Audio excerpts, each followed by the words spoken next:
Why is this day so important across the Abrahamic faiths? Because it marks the moment everything changes, when power shifts, and God's kingdom begins to advance with force. This day is called the Day of the Lord. So if it's that important, why isn't it talked about more? Many teachings focus heavily on the writings of 13 letters of Paul in the New Testament.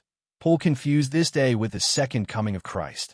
But when you go back to the prophets like Joel, Isaiah, Daniel, and Malachi, you will see that this day is not the second coming of Christ, but a day of empowerment before the coming of Christ. It is what Jesus referred as the midnight call in the Bible. According to biblical eschatology, the day of the Lord is the next major event to unfold on earth. There is no rapture, no return of Jesus Christ, and not even the Antichrist will come to power unless this day comes, and it is the turning point that sets everything else in motion. Many dismiss the idea of end-time figures altogether, whether a restorer like Elijah or guided leader such as the Imam Madhi.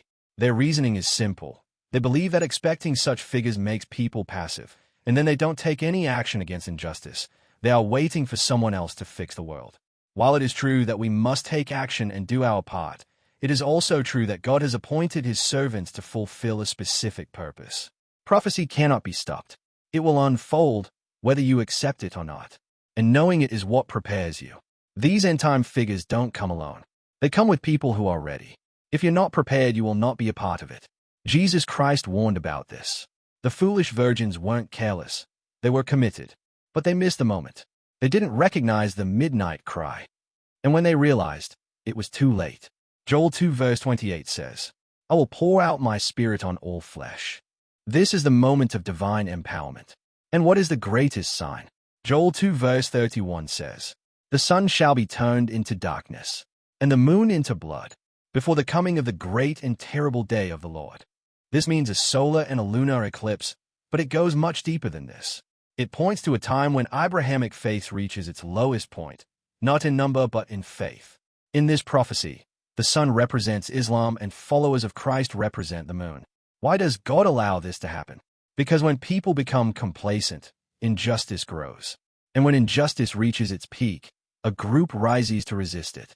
In the book of Revelation, they are described as the 144,000 sealed, and the one who rules with a rod of iron, figures of authority, readiness, and divine alignment. At the same time, God sends a forerunner in the spirit and power of Elijah. And this is critical. He is sent before the day of the Lord, not after the day.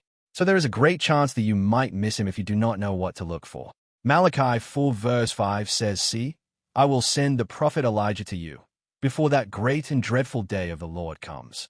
Many don't believe such a figure will come. Others say, "Let him come first, then we'll follow." But that's the problem. This figure is not immediately obvious. He is hidden. His message goes out in a way people don't expect. Isaiah 28 verse 11, "For with stammering lips and another tongue, he will speak to his people." Why is he hidden? Because this is not meant for all.